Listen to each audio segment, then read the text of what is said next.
on the directive of Dylan McGee, I have to share news with you, because it's been an incredible day for me, and it happens to be an amazing conference.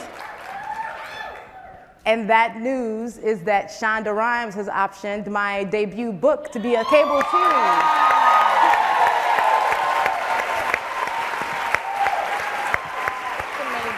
Thank you. Congratulations. I feel like joy is resistance.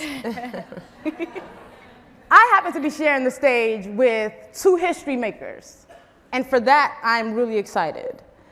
I am with Gabby and Ibtihaj Muhammad, and I think you are both heroes, okay?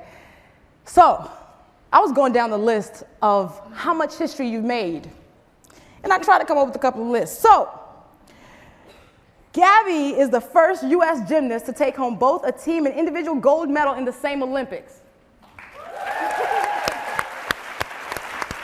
There's like 15 more of those. Ibtihaj is the first Muslim American to medal for the United States in the Olympics.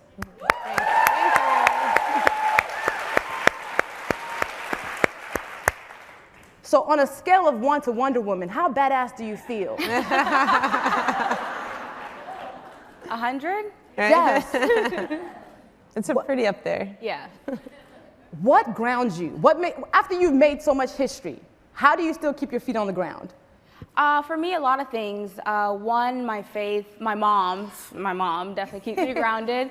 And for me, I love to have a good time. And I've tried kind of like water. It doesn't work for me, you know? Like, it's my personality to be like bubbly and like energetic. So like, it's just like naturally, my feet are gonna stay on the ground. What about you, Ibtihaj?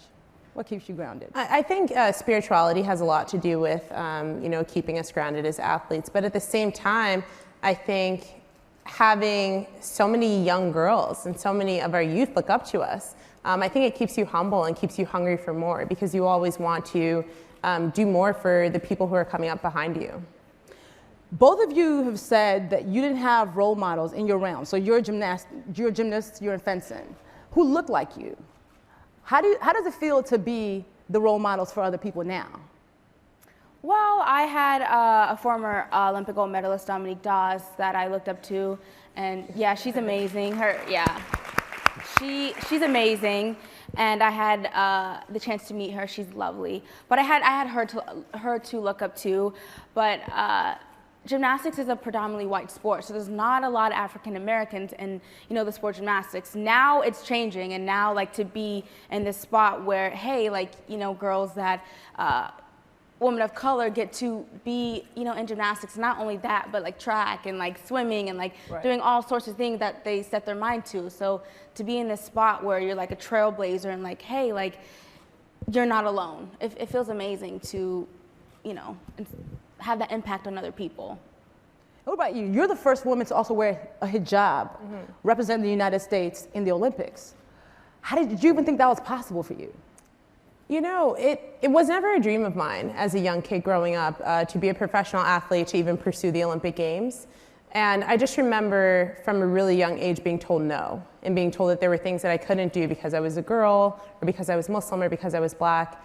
And when I think of sports and I think of these different athletes that I really looked up to, Muslim ones like Hakeem Olajuwon or Muhammad Ali, but when I think of strong African American women, I know that I'm not too far off in age from like Serena and Venus, but they were just pivotal in the way that I thought about myself as a young athlete, and really being able to think of or imagine myself in the space of elite athletics. In fencing, similar to gymnastics, it's a white sport, and like gymnastics, it's definitely changing, but there had never been a person of color on the United States women's saber team. And for me, it was, really just wanting to change the face of Team USA. I wanted it to be similar to the community I grew up in. I grew up in New Jersey in a very diverse environment, and it was bizarre to me that in 2000, it was bizarre to me that, back when I even considered the Olympic Games in 2012, it was bizarre to me that, there had never been an African American on the team, or there had never been a Muslim woman on the U.S. Olympic team. And I kind of believed in my journey and believed in my purpose, and was like, I want to do this not just for me now, but like my younger self. And all those moments I was told no. Now, one of the things I admire about both of you is the fact that you stand up straight, even in the spite of the hateration in your dancery. You know, both of you have faced cyberbullying. People, you know, the keyboard courage. How do you still stand up straight and look at yourself in the mirror and smile every single day when you're getting this type of hate and feedback? Yeah, it's definitely not fun to, you know, get bullied. I've been bullied in person. I've been cyberbullied. It's definitely not fun. And it's that fine line, that slippery slope where sometimes you're like, oh, I like want to go in. And I admit it, I have had my weak moments where I'm like, oh, like I'm gonna make her feel it. Like, do it. yeah. Like, I believe that you should be like held accountable of your actions. Like what you're doing is wrong. But B, like sometimes you have to step back and be like, you know, it's not worth it today. It is not worth it. And I have learned, you gotta like be like a waterproof jacket sometimes. Like, you know, when people throw water on you, like it rolls right off, you know? So it has to be that way. And you have to think like, you know, like even when people say hate, like I hate you, I still love you. Like I dare you to like take that higher road. Just take that higher road sometimes. True. True. What about you, Ibtihaj? You know, I'm a really big fan of blocking and deleting people. That's kind of that's how I deal with my haters. Like I give you one time to throw shade on my page, and I will block and delete you. And it's not just for me. I feel like it's my space, and I want it to be like, you know, a protected space and a happy space and a loving space, and not just for me, but any like female who comes to the page and shouldn't have to read, or any young girl who shouldn't have to read those nasty, like, you know, hate-filled comments that it's bizarre to me that someone takes the time to think about the nastiest things ever and like type it and say it to you. And it's like, as much time as it took for you to say it, it takes me, I bet, less time to delete it. So I like to tell people that my social networks are a dictatorship, not a democracy. So I always think that it's important to moderate your space. Yeah. Keep your head clear without the guilt that comes with it, right? They think because we're women, we should just be like, oh, you know, it's all right. No, it's not okay. It's not okay. Right. It's not okay. First of all, I think, I still remember not Rio Olympics, the 2012 Olympics. And some of the backlash you were getting, but you had a lot of defenders. People came to your defense. How do you deal with the fact that you are still beloved even in the face of some of these comments? Does that help you wake up in the morning better? Yeah, it feels amazing. It feels amazing to know that, you know, even when you have hate, there's love. There's people that are always going to stand behind you and believe in you. So it just makes me feel amazing. In Rio, I got the brunt of it. Like, it was like so bad. Like, I was like going back to I would like I won a gold medal, you know, at the team competition. I would go back to my room and like see everything, and I would like literally cry my eyes out. And I was like, you know, I would like talk to myself. I'm like, Gabby, like you just want to go medal, like be happy. But like it was just like so much, and I didn't qualify to certain competitions, you know, that I worked so hard for. So when people didn't get that, like, oh, why is she mad? I'm like, because I literally broke my body for this sport, you know? Like if you don't get like what you want, like a job or something, you're gonna be sad. Yeah. It's human nature. Yeah. So when people didn't get that, I was like, oh my gosh, like I was devastated.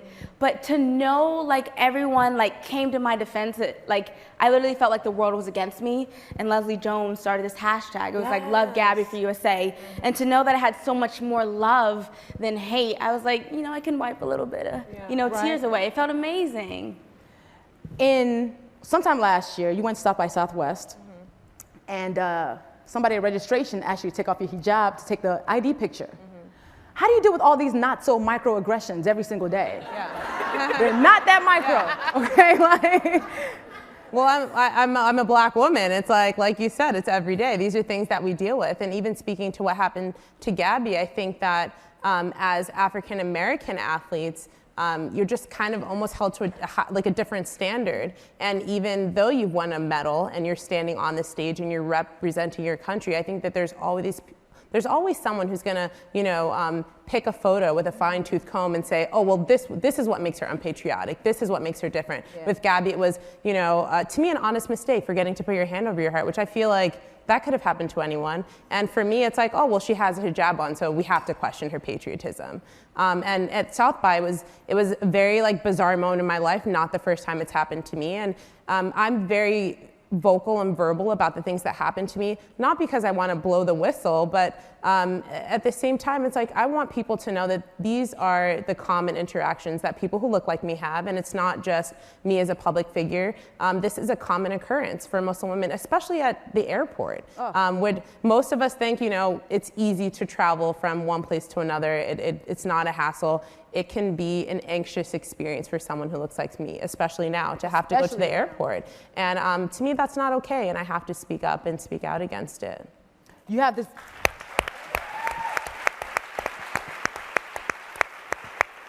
You both have these massive platforms now. Do you feel obligated to speak up about some of these issues and be the loud one in the room sometimes?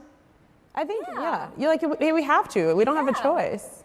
That's interesting, because some people think they have a choice. No, we have so many people before us who chose to speak out, you know, and cause a stir and to say this isn't right. You know, we are deserving of, you know, having the same seat at the table as women of color, as, you know, religious minorities. I don't think that, you know, I feel like we just owe it to the people who are behind us. Yeah. I think that's what it is. Yeah. What would you tell 16-year-old Gabby today? I would have to switch that. I would tell a 6-year-old Gabby would tell the 20-year-old Gabby just to stay in her joy, to stay in her love, and just be passionate. You know, through 2015 to 2016, I lost joy, and I would look back on all my videos, and I enjoyed gymnastics. I enjoyed performing out on the floor, and I would be smiling. And in 2015, 2016, I lost that. And you know, joy is your strength. Like when you're happy, you feel so energized, and I lost that, and I got tired, and I lost the joy and the passion for gymnastics. So I would tell my youngest, just stay in your joy. Yeah, and a lot of people